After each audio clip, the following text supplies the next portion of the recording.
Hey guys, welcome back to a new video. I'm Stephanie West. I'm a licensed counselor here in the state of Michigan and owner and operator of In Progress Counseling. Today we're going to talk about proprioception. Big fancy word, but I think it's a word that matters immensely as it relates to our appraisal of our circumstances. So let me break this down for you. Proprioception is our sense, it's our knowing. So right now I know I'm wearing clothes because my proprioception, my feeling, my sense, my understanding about the world, it's letting me know that I'm wearing clothes. It's actually, if you go into why there are so many dreams around kind of lack of clothing, it's because when we sleep, our proprioception is not dialed in. And so as we're like feeling our teeth fall out of our head, or as we're falling in our dreams, or as we're feeling like we're unclothed in our dreams, it's actually related to a disconnect from proprioception. Here's why I'm bringing that word up right now. We can be aware of things without adding some sort of moral evaluation to it, but it's an area where I see a lot of people struggle. So for example, I'm running it through with a client today, and they're talking about a family get-together that they had where they are practicing new behaviors. So instead of standing up and volunteering for some sort of task, they're sitting down and they're being quiet. Instead of trying to, go in and manage other people's emotions, they're practicing the new skill of just being. And it's something that they're aware of. It's pretty hard for them.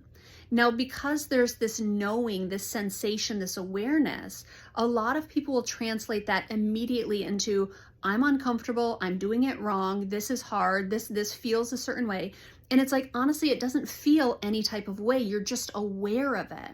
Sometimes in our healing journeys, or sometimes just in our journeys towards health, we can acknowledge that we're aware of something without making decisions out of that reference point. So like, I'm aware that it's Tuesday. Now that drives some of my decision making, but I don't change anything about who I am, what I'm doing, who I'm being based on my awareness that it's Tuesday. It just is Tuesday when I'm recording this.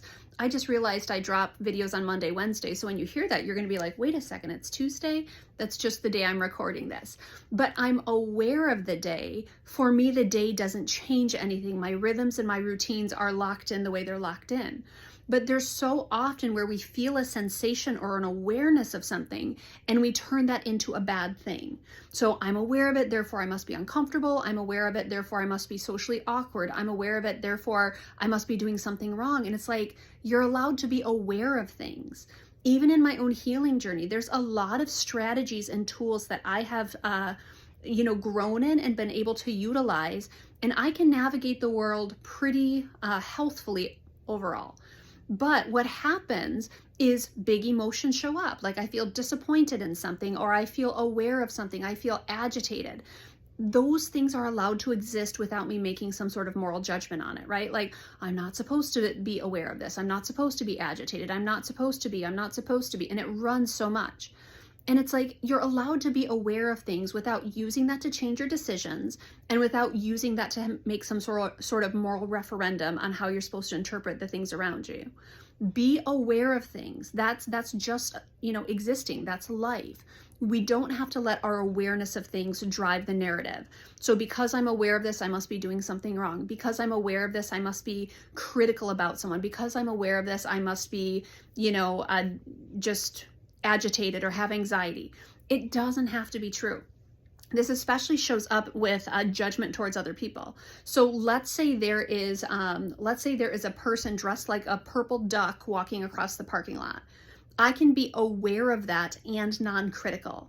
But for some people, they're aware of their awareness and they're like, oh my word, I'm so critical, I'm so harsh, I'm so this, I'm so that. It's like, well, no, there's a purple duck walking across your parking lot. That's certainly unusual. You don't have to assign a moral inventory on it. So that's what I want to encourage you today. I want to encourage you to consider, maybe you're aware of something. It doesn't make you harsh. It doesn't make you critical. It doesn't mean that you're doing life wrong. It doesn't mean that you're, engaging the wrong emotions. It just means you're aware. So it's okay to guide your thoughts saying, well, I'm aware of it, but that's about all this is here. Not morally judging it. I'm not thinking harshly. I'm not having to do anything with it outside of the fact that it is in my level of awareness, and that's okay.